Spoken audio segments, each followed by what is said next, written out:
You are now synchronized to the sights and sounds of planet Leo. What's going on, everybody?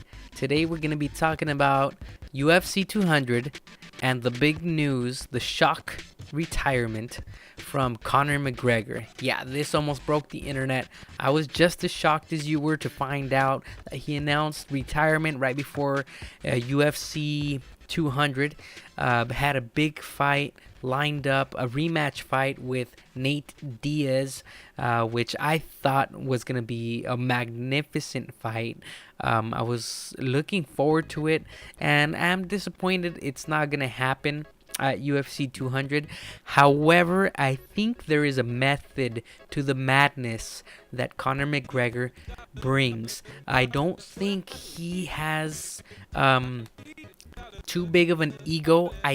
I see him more as the calculated type, and there is definitely a method to the madness that he does. He kind of reminds me a lot of some of the villains in Batman, particularly the Joker, where he seems like a madman, but he's really cold and collected, and he's very planned. So I see Conor McGregor kind of like that, and I'll be explaining why I think Conor McGregor chose to do this retirement at this particular moment. And it's gonna be something that I'm hoping will be the truth, what I say, what I'm speculating that the reason is behind it. And I'm hoping that this actually goes ahead and makes a big difference in every fighter's life that goes to the UFC or any MMA event from now and to the future to come. So without further ado, let's get started. We're going to be playing Fight Night Champion. As you see there, we have Pacquiao versus Mosley. And let's see where we're going to be playing. MGM Grand. All right, let's do this. So we're here. We're at the MGM Grand. A lot of the UFC events take place at the MGM. And so a lot of you might be saying, Leo, what's going on? Why are you playing a game? Well, this channel is entertainment and technology, and we will be bringing you some gameplay video along with the commentary for this UFC 200, and particularly the announced retirement of Conor McGregor. As many of you already know, Conor McGregor is arguably the biggest draw right now for the Ultimate Fighting Championship, especially after the loss of Ronda Rousey and her long time off due to other commitments that she has. So Conor McGregor is the show right now. Conor McGregor is where it's at. He's their, I guess you could say, golden ticket to mainstream at the moment. And so we're just waiting to see how this all plays out. Nobody really has come out to say any real news as to, at least not from his side, as to what happened and why it happened the way it did. However, a few tidbits have come out here and there through the internet.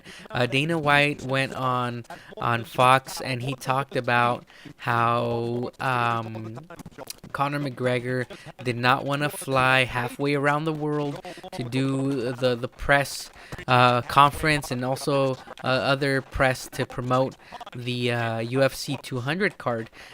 He believed, Conor believed that it was something that was not something that he was supposed to do, something that he was not getting paid to do, and so he said he wasn't going to do it. And Dana White, the president of the UFC, this pretty much said, everybody does it. This is how it works. This is how you promote your fight, or you're supposed to be promoting your fight, and you're going to do it or you're out. And pretty much with that ultimatum, he pushed a button, and Conor McGregor said, okay, well, if I'm going to be out, if I'm going to be pulled from the card, then I'm going to go ahead and just retire. I will never fight for the Ultimate Fighting Championship again. That's, in other words, that's kind of what transpired there. And Dana White says and was adamant that he's not mad, that it was all calm. It was almost business-like, the conversation that he and Conor McGregor's agent had. However, there's a lot to read between the lines here. Conor McGregor, yes, he does all the circus stuff, the sideshow, the WWE style trash talking before a match. However, he's at a point right now where he has so much influence, where even after coming off a loss, everybody wants to see him fight. Everybody wants to see or listen to what he has to say.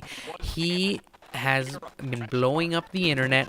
He has been the center of attention of a card that's still almost 3 months away, and so we have all this revolving around Conor McGregor and his retirement. Now, there's a lot of talk, a lot of speculation, a lot of people that say it was because of money, a lot of people that say it was because of ego, and yes, that may have something to do with his decision, money, ego. However, I'm just gonna get to the point. Finally, thanks for bearing with me, by the way. Yes, I like to ramble on, but pretty much what this is all leading to is, I think Conor McGregor's method to the madness is that he wants to be the spark that gets the UFC a union, that gets all MMA fighters a union. It's been said many times before that UFC fighters don't get paid what they put into the UFC.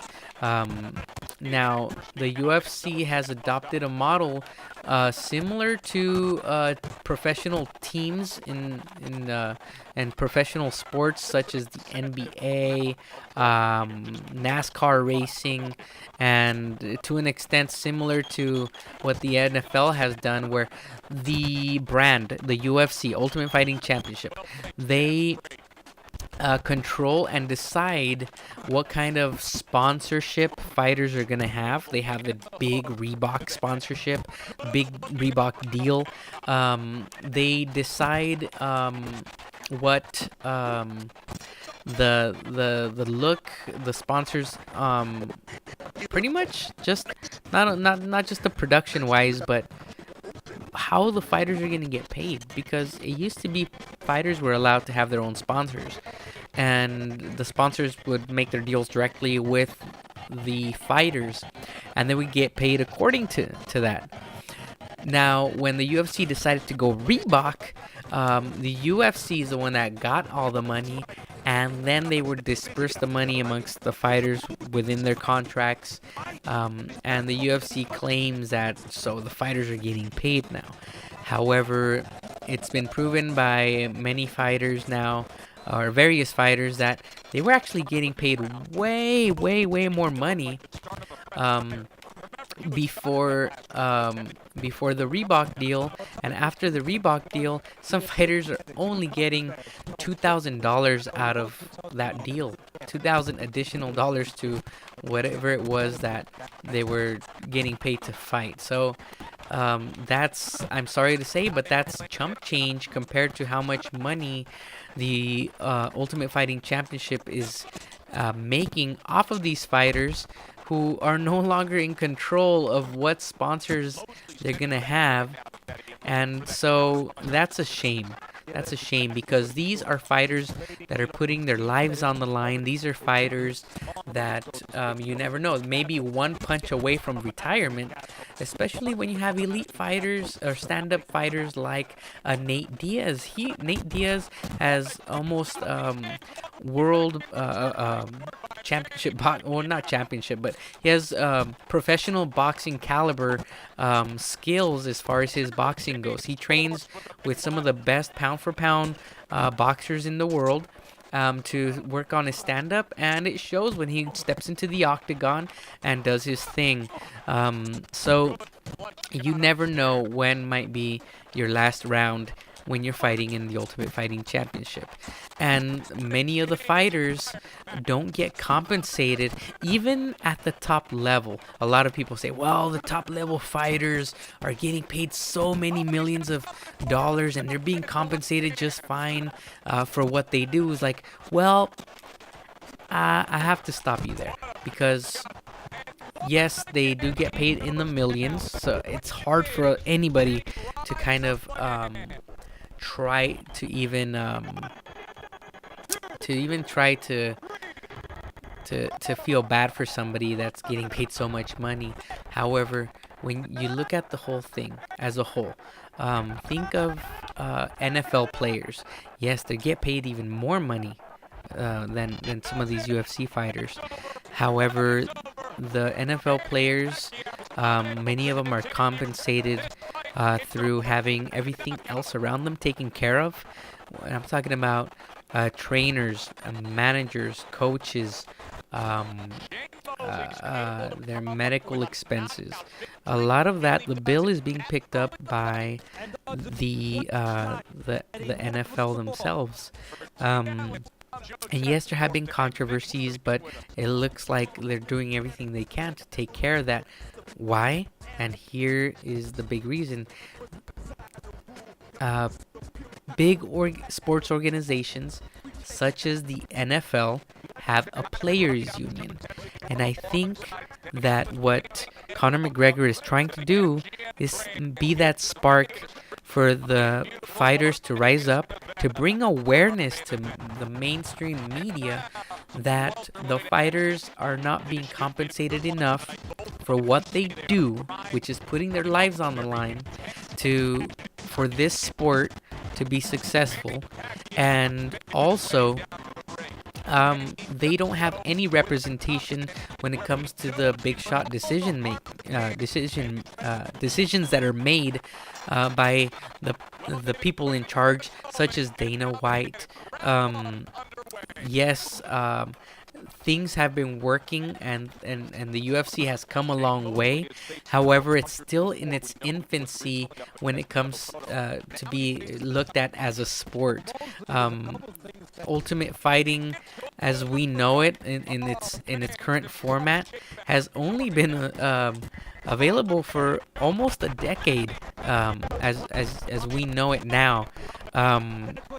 And it like I said, it has come a long way. However, now the fighters need to be looked at with a little bit greater respect, more compensation for what they do, and just the fighters have to start kind of speaking up and uniting. Can you imagine if Conor McGregor inspired all of the fighters in the card for UFC 200 to just the night before just come out and say, I'm not gonna fight until the UFC has a union? And if all the fighters were to come under one banner, under one figurehead of leadership, it could be somebody like a Conor McGregor, who is a current fighter, and hey, even bring in some of the previous fighters that in the past have been outspoken about a possible union as well. So there's a lot to be said about fighters from the past speaking out for a fighters union in MMA, and also for the current fighters, but it's all in their hands. I know it's going to be something that's going to be tough. I guess you could call it a short-term loss and a long-term gain for a lot of the fighters currently fighting right now, because they are losing their check. They are losing their income for this particular event, and there could be other ramifications if a person like Dana White of the UFC decided, like, hey, I'm gonna terminate your contract, or if it's not a contract that can be terminated, I'm just gonna not give you the fights that you want. I'm not gonna give you the reputation that you want. Not gonna give you that push that you might need So they might decide to sabotage the fighters a little bit. So the fighters are risking quite a bit if they do decide to do something like that. However, I think we are at the point where the UFC is big enough where we could have a fighters union, an MMA fighters union, and speak up um, for themselves. And it's not only a long-term gain for the sport, but also for um, the fighters themselves, because it gives them, in a way, it gives them that protection where if they were to have a union, if they were to have that representation that has their back for the battles that are to come in their futures, which with their health, if they have nobody to be picking up those bills, um, then that's on them, because they opted not to have that union representation when it comes to what they do. So so yeah, the UFC, I think, you know, the UFC right now would have a lot of things to work on. A lot of their profits would suffer initially, but as we have seen with the other sports, such as the NBA, and also with especially with the NFL, they have flourished. They have actually helped the sport, that there's this back and forth, because now this is not just like one part of the business that's having representation. Now it's going both ways. It's a conversation, and I do believe that the fighters, as much as the matchmakers or the people pushing all the money around, are gonna make the are all everybody's trying to work to make the sport a better thing. And quite frankly, if it's just a one-way street, a one-way conversation, a one-way influence, I don't think that's gonna happen. I don't think the sport's gonna go to that next level that they need. So Conor McGregor, if you happen to be seeing this, I just want to let you know that if that is your purpose, if you are trying to become that spark that's needed, just go ahead and keep doing what you do. Try to get the fighters behind what you're attempting to do. And if that's not the case, if it's just ego, if it's just money, if it's only that, then you got to do what you got to do as well. You have your reasons, you have your family to think about as well. I think also that one of the major reasons why it could be this spark, this push towards a fighters union, is that Conor McGregor recently had, I don't know if he was a former training partner or just a friend, pass out or pass away at martial arts or mixed martial arts event in, I believe, Portugal.